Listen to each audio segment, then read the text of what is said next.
Do you struggle to regulate or cope with your emotions? Ever wonder what's getting in your way? Welcome back to Savvy Psychologist. I'm your host, Dr. Monica Johnson. Every week on this show, I'll help you face life's challenges with evidence-based approaches, a sympathetic ear, and zero judgment. Last week, we discussed the functions of emotions, and this week, we're going to talk about 5 factors that make it hard to regulate your emotions. You might be walking around thinking you're the only one who has trouble coping with your emotions, and that's part of the problem. What's worse, you might be thinking that there isn't anything you can do about it, which is also false. I share tips that can help every week on this show, and there are thousands of mental health professionals who would be ecstatic to help you on your journey to well-being. Keep that in mind as we run through this list. Number 1, biology. Yep, genetics. There are many biological factors that get in the way of regulating emotions. Some babies are born more emotionally sensitive than others, and emotional intensity varies across people. If you're a parent with multiple children or know anyone who has them, you'll notice that within the same family, there can be significant differences in temperament. This was true in my family as well. My brother and I were completely different growing up. I was in AP classes, and all I wanted to do was read and play video games. My brother was a star football player, and all he wanted to do was jock stuff and play video games.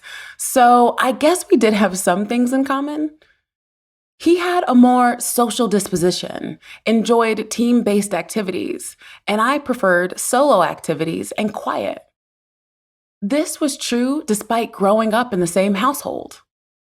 In another family, you can have one child diagnosed with ADHD and all the emotional struggles that surround that diagnosis. And their sibling can be without a mental health diagnosis and have a more natural proclivity towards modulating their emotional experiences.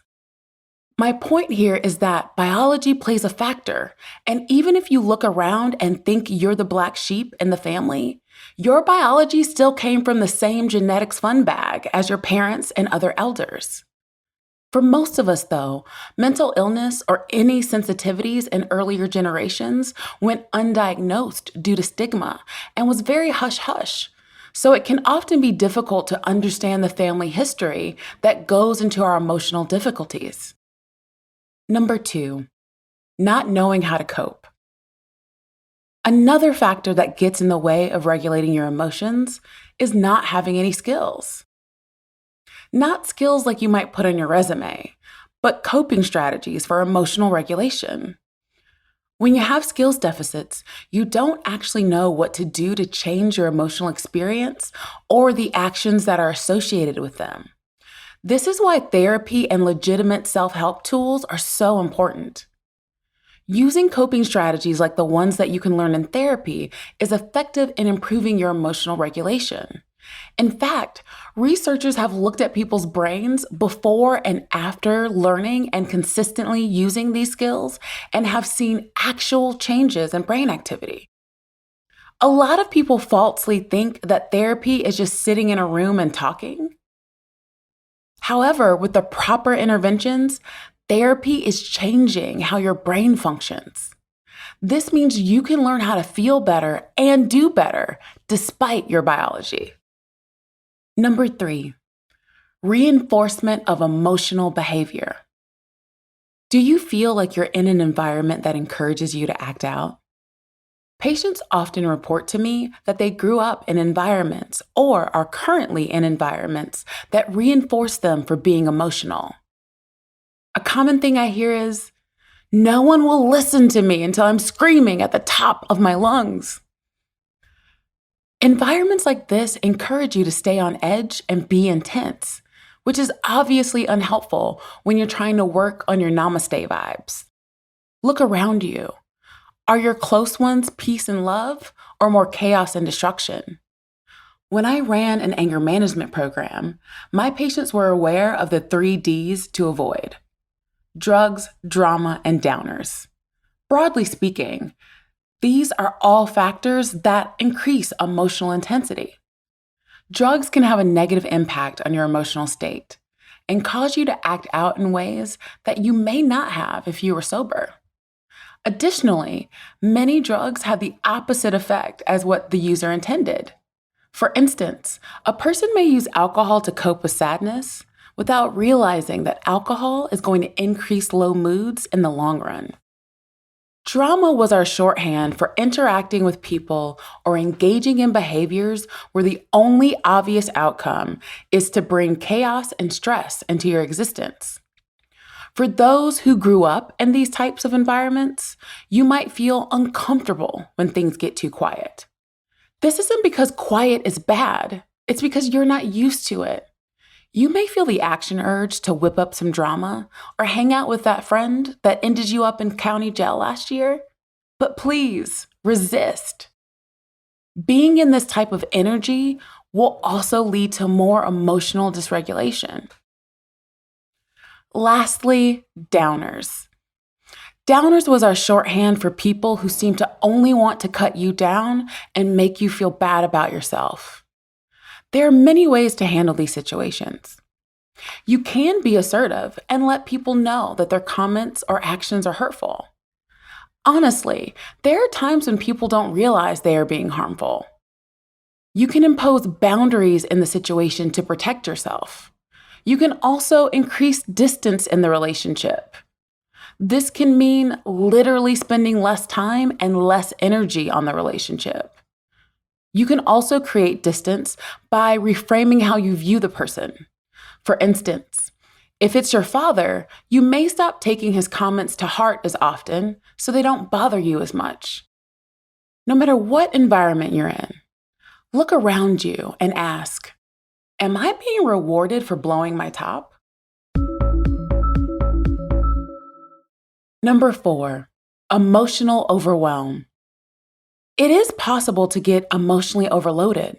When high emotional arousal occurs, it can lead to what we call a skills breakdown point.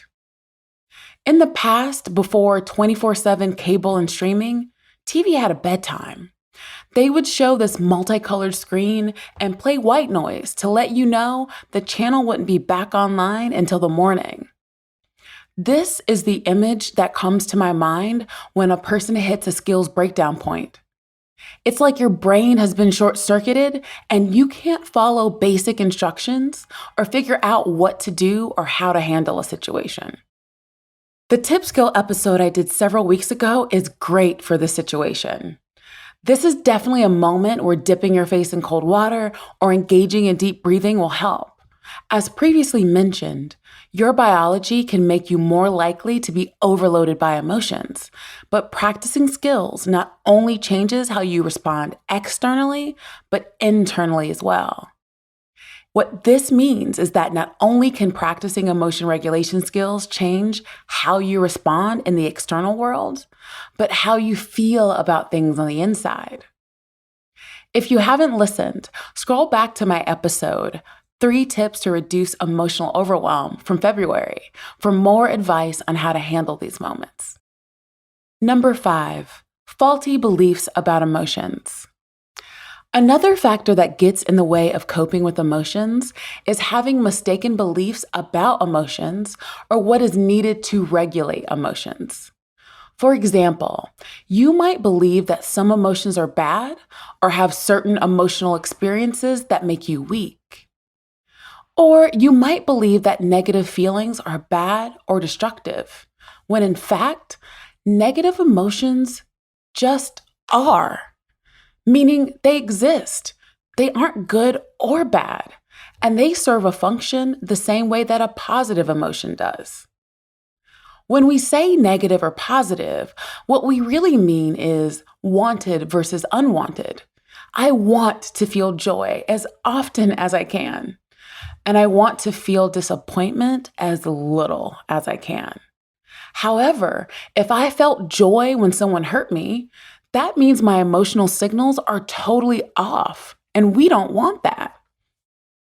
There are some that think having extreme and unwieldy emotions are necessary and that you shouldn't try to manage your emotions. They may think, my emotions are who I am, instead of realizing that your emotions are one part of your experience as a human being. It's an aspect that takes up a lot of real estate for many of us, but it's not all of who we are. A person who is a runner is not solely their legs, the same way a singer isn't solely their voice. When Ariel's voice in The Little Mermaid was taken away, it definitely made things interesting.